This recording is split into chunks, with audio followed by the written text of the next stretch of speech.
Ժամը 15-ն է, Open Media-ի ուղիղ եթերում Ռինյուս լրատվականը շարունակում է իր աշխատանքը, մենք աշխատում ենք հանուն Հայաստանի Հանրապետության, ես Անին եմ Զաքարյան։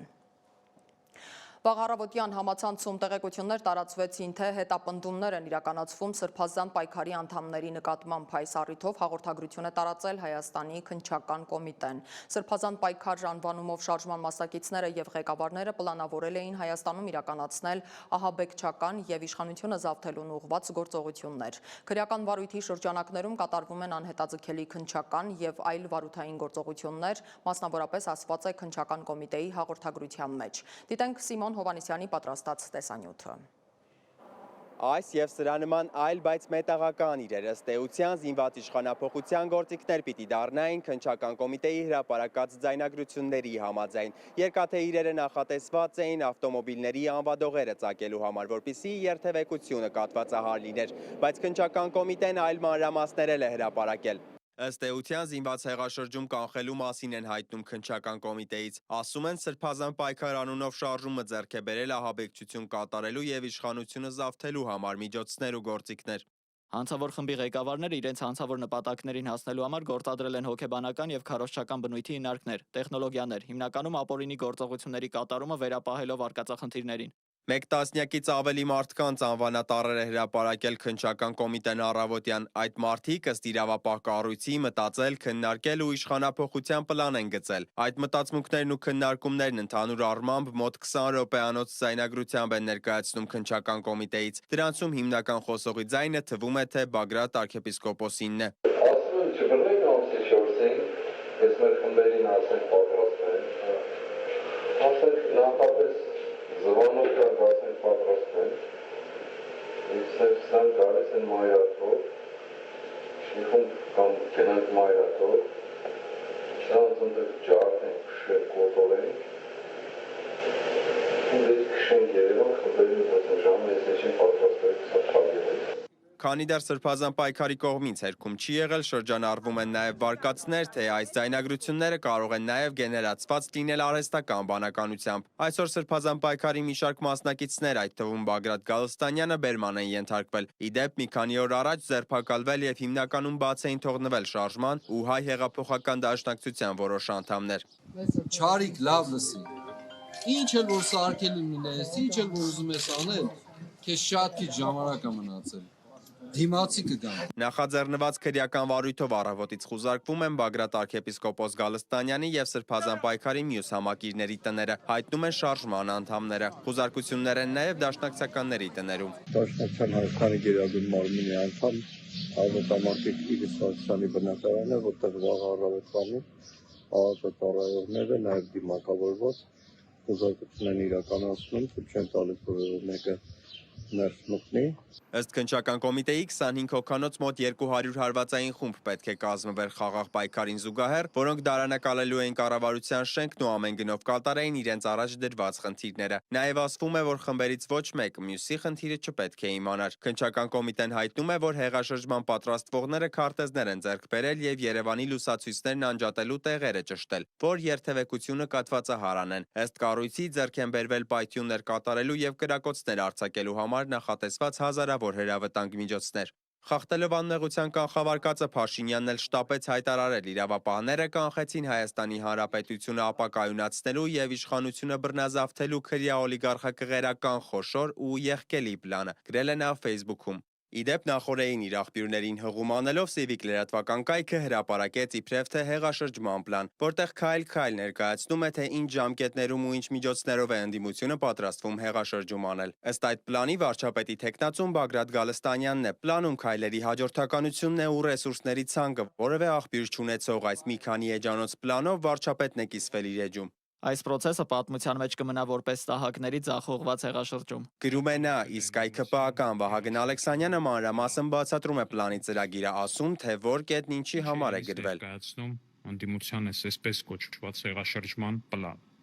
Գործողությունների ծրագիր,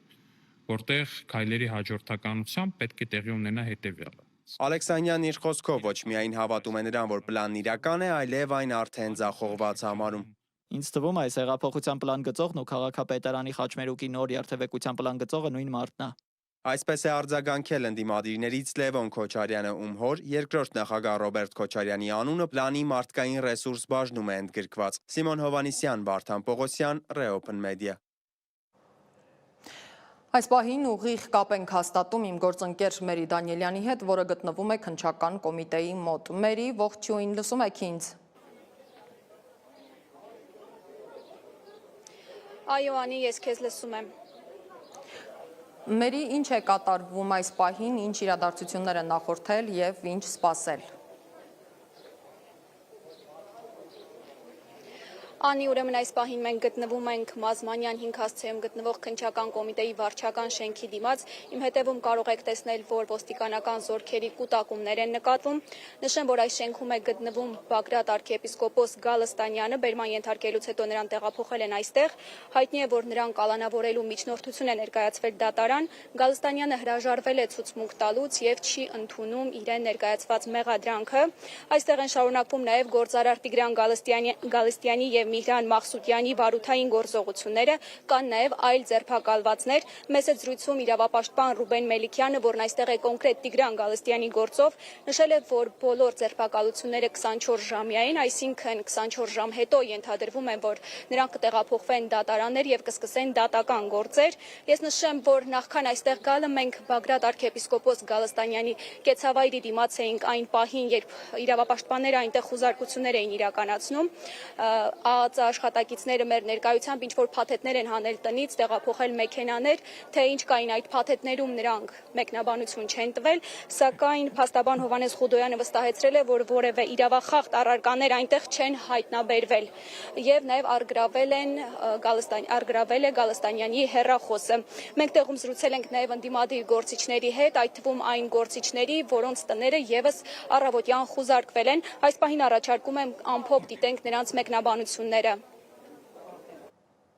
Մանրամասն որոշումով խուզարկություն անելու ամբողջ տունը խուզարկել են պատվալից միջև տանիք, տարել են 2 երեխայից հեռախոսները, մի հատ երեխայից պլանշետը եւ հեռախոսը չեն տարել, երեխաները տարել։ Այո։ Դե անջատված հեռախոս էր էլի դարակը գցած դրա համար։ Ահաբեկչության համար ոչ մի հարմար, ոչ թե հարմար, այլ ընդհանրապես ոչինչ չեն գտել։ Մետաղալ աստղիկներ, որ պագրիշկեք Չեն հայտնվում, ինչի մասին եք խոսում առաջանկան։ Չգիտեմ, որ հանել են թե չէ, եթե երանգունիով կարելի է ահաբեկչություն անել, երևի նինջայի նման, ասես պետք է պատտեն գնար Նիկոլի վիզը կտրվեր, երևի հնարավոր է։ Եթե այդպես նշան եղել է, բնականաբար ասում եմ ակցիա անեմ, եթե կարող է այդ ակցիան կպցնելու համար նշանը դնեն, որ հանկարծ մեր երեխաներին վթարի չի ենթարկին, եթե այդպես նշան ասում եք փաստացի տեսել եք եղել է, բայց նշանով ակցիա չեն անում, եթե մեր մեջ նինջա կացես պետք է պատտի գնա ինչ-որ մեկի վիզը կտրի, ինչ ասեմ Ժորժ ջան։ Ինչ ես բրտում արա։ Ֆերի կաշի արա։ Հագեր, ինչ ես բրտում։ Նիկոլի դրամանի արա։ Արայո ոչ մեկի չփոս։ Արայնովա ոչ մեկի չփոս։ Խոսում եմ ասում եմ։ Մենով այս բրտի արա։ Հերթական շոուներ, երեկվա պլանից պարզ էր, որ ակնկալվում է նմանատիպ գործողություններ։ Մենք վերադարձանք, Մերի, լսում եք ինձ։ Այո, Անի, ես քեզ լսում եմ։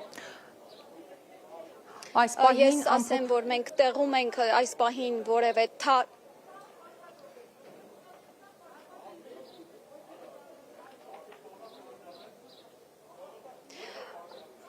Անի, այս պահին մենք տեղում ենք, շարունակում ենք ուղիղ կապով աշխատել, որևէ թարմ տեղեկություններ դեռ չկան։ Ես միայն ասեմ, որ մեր հետևորդներին, որ հետևեն մեզ, եւ մենք նոր տվյալների տեղեկությունների դեպքում կհաղորդենք անպայման։ Շատ լավ, շնորհակալ եմ Մերի, հիշեցնեմ, որ մենք ուղիղ կապ էինք հաստատել իմ գործընկեր Մերի Դանիելյանի հետ, ով այս պահին գտնվում է քննչական կոմիտեի բակում։ Շարունակենք թողարկումը։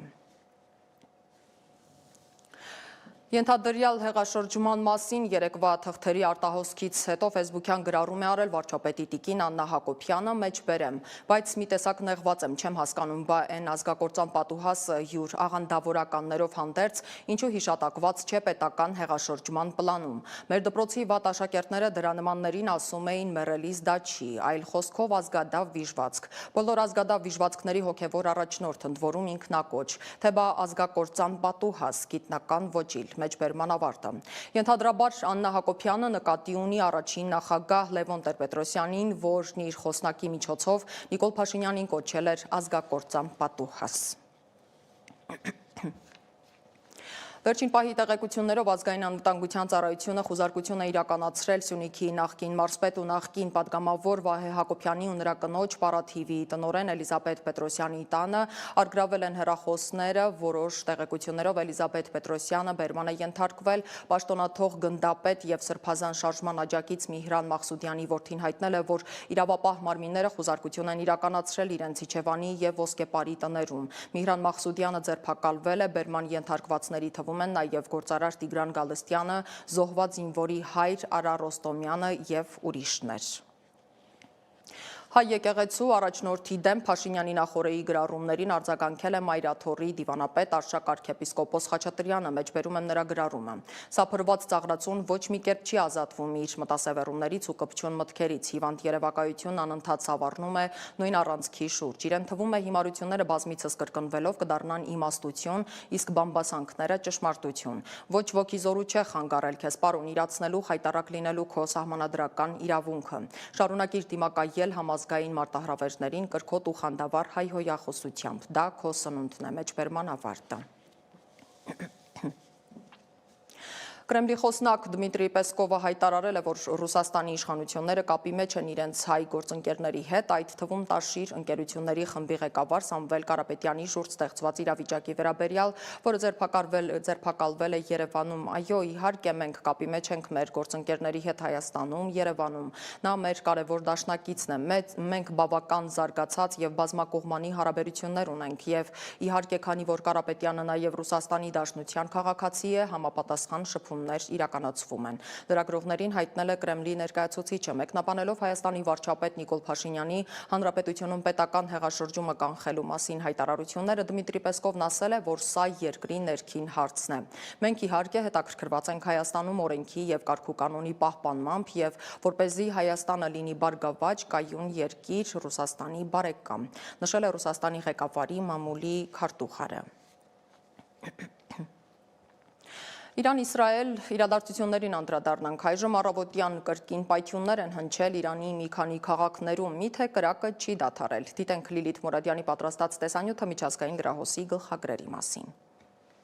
Իրանը պատրաստ է պահպանել Իսրայելի հետ հրադադարը, հայտարարել է Իրանի նախագահ Մասուդ Փեզեշքյանը։ Հակամարտող երկրների առաջնորդները հայտարարություններ են տարածել։ Իսրայելը չկարողացավ հասնել իր նպատակներին եւ սարսափելի գին վճարեց Իրանի դեմ իր ագրեսիայի համար։ Իսրայելը չկարողացավ հասնել իր նպատակներին, ոչնչացնել Իրանում գտնվող օբյեկտները, խափանել միջուկային հետազոտությունները, սոցիալական անկարգություններ առաջացնել հանրապետությունում։ Իսրայելի վարչապետը խոսել է Իրանի դեմ պատերազմում տարած պատմական հաղթանակի մասին։ Մենք հասանք պատմական հաղթանակի, որը սերունդները կհիշեն։ Մենք չեզոքացրինք երկու անմիջական գոյաբանական սպառնալիք, միջուկային ռումբերով ոչնչացման սպառնալիքն ու 20,000 բալիստիկ հրթիռների վտանգը։ Նեթանյահուն ասել է, որ եթե ինչ-որ մեկը փորձի վերակենդանացնել միջուկային զենք ունենալու ծրագիրը, իրենք կգործեն նույն վճռականությամբ։ Իրանը միջուկային զենք չի ունենալու, եզրափակել է նա։ Միացյալ Նահանգների հետախուզության նախնական գնահատականով ամերիկյան հարվածներից հետո Իրանի միջուկային ծրագրի հիմնական բաղադրիչները, այդ թվում ցենտրիֆուգները, հնարավոր է վերագործարկվեն ընդամենը մի քանի ամսվա ընթացքում, իսկ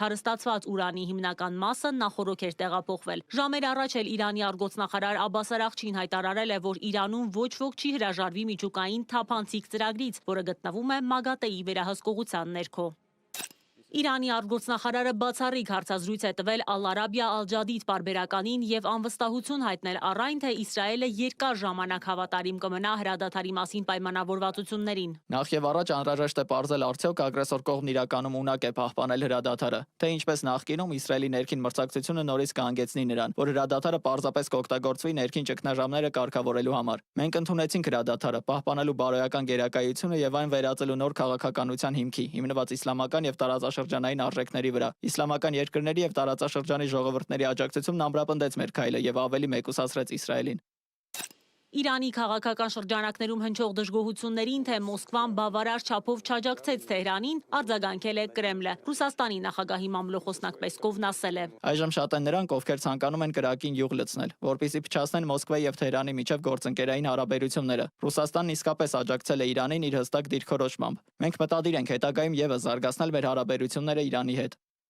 Իրանական Ուրմիա քաղաքում մահապատժի են ենթարկվել Իսրայելի հետախուզական ծառայության Մոսադի 3 գործակալներ, հաղորդում է իրանական Press TV-ն։ Նրանք մաքսանենգ ճանապարհով երկիր էին տեղափոխում սպանությունների համար նախատեսված սարքավորումներ, գրում է իրանական լրատվամիջոցը։ Ինչպես արդեն պատմել ենք, Իրանի վրա Իսրայելի հարձակումների առաջին իսկ օրերից տեղական լրատվամիջոցները սկսեցին հաղորդել իսրայելական հետախուզության հետ կապված անձանց ձերբակալության մասին։ Նախորդ օրերին Իրանում կախաղան էին հանվել Մոսադի գործակալ լինելու մեղադրանքով եւս մի քանի դատապարտյալ։ Times of Israel-ը հաղորդում է, որ 3-7 իսրայելցի զինվորներ են զոհվել Գազայի հարավային հատվածում տեղի ունեցած մարտերի ժամանակ, երբ նրանց զրահամեքենան պայթեցվել է։ Իսրայելի պաշտպանության բանակի նախաքննության տվյալով մի պաղեստինցի ռումբ է տեղադրել Պումա զրահամեքենայում, որով զինվորներն անցնում էին Խան Յունիսի միջով։ Պայթյունի հետևանքով մեքենան բռնկվել է, կրակը մարելու փորձերն անհաջող են եղել։ Բոլոր զինվորները, որոնք գտնվել են մեքենայի մեջ, զոհվել են։ Հաագայում հանդիպել են Միացյալ Նահանգների նախագահ Դոնալդ Թրամփը եւ Թուրքիայի նախագահ Ռեջեփ Թայիպ Էրդողանը։ ՆԱՏՕ-ի առանցքային պետությունների ղեկավարները քննարկել են երկկողմ հարաբերությունները, տարածաշրջանային եւ գլոբալ խնդիրները։ Էրդողանը ողջունել է Իսրայելի ու Իրանի միջև հրադադարի համաձայնությունը, որը հնարավոր է դարձել Միացյալ Նահանգների նախագահ Թրամփի ջանքերով։ ԱՄՆ եւ Թուրքիայի նախագահները քննարկել են նաեւ Գազայում տիրող իրավիճակը, ինչպես նաեւ ռուս-ուկրաինական պատերազմը։ ՆԱՏՕ-ի գագաթնաժողովի մեկնարկից առաջ Հաագա ժամանած Ուկրաինայի նախագահ Վլադիմիր Զելենսկին եվրոպացի գործընկերներին կոչ է արել ընդլայնել ներդրումները Ուկրաինայի պաշտպանական հատվածում։ Նա հայտարարել է, որ պատերազմից ավերված մի երկրի պաշտպանական հատվածը կարող է շատ ավելին արտադրել, սակայն ֆինանսավորում է պետք։ Մեր պաշտպանական արտադրության ներուժը գերազանցում է 35 միլիարդ դոլար, ասել է Զելենսկին։ Բայց ըստ նրա ռազմաարդյունաբերության ներուժի 40%-ը չունի պատշաճ ֆինանսավորում։ Հյուսիսատլանտյան ռազմական ներուժի զարգացման նախագիծը ներառում է 150 միլիարդ եվրոյի վարկային ծրագիր համատեղ գնումներին նպաստելու համար, որը բաց է նաև Ուկրաինայի համար։ Վլադիմիր Զելենսկին ողջունել է այս նախաձեռնությունը։ Կարևոր է հիշել, որ Ուկրաինան հավասար գործընկեր է այս ծրագրում, ինչը նշանակում է, որ անվտանգության ապահովումը մեր ընդհանուր գործն է, ասել է նա։ Աբզաս մեդիայի լրագրողների եւ աշխատակիցների հանդեպ ընդունած խիստ դատավճիռները մտահոգիչ են, նշված է Եվրամիության դիվանագիտական ծառայության հայտարարության մեջ։ Նշված է, որ Եվրոպական միությունն Ադրբեջանին կոչ է անում հարգելու մարդու իրավունքներն ու հիմնարար ազատությունները, կատարելու միջազգային պարտավորություններն ու հանձնառությունները եւ անհապաղ քայլեր ձեռնարկելու բոլոր լրագրողների եւ լրատվամիջոցների աշխատողների համար անվտանգ ու նպաստավոր միջավայր ապահովելու համար։ Եվրամիությունը հանձնառու է շարունակելու մարդու իրավունքների շուրջ երկխոսությունն ու համագործակցությունը Ադրբեջանի հետ։ Մենք հավելենք, որ ավելի վաղ BBC-ն հայտնել էր, թե Ադրբեջանի դատարանը դատապարտել է Ալիևների ընտանիքի բիզնեսը հետաքննած լրագրողներին, իսկ Աբզաս մեդիան հայտնի է պաշտոնյաների շրջանում կոռուպցիայի վերաբերյալ իր հետաքննություններով։ Այսքանն էինք պատրաստել այս ժամի համար, մեր հաջորդ թողարկումը ժամը 16-ին է։ Ես հիշեցնեմ, որ մենք աշխատում ենք հանուն Հայաստանի Հանրապետության։ Իսկ ես Անին եմ Զաքարյան, հրաժեշտ եմ տալիս ձեզ, կհանդիպենք։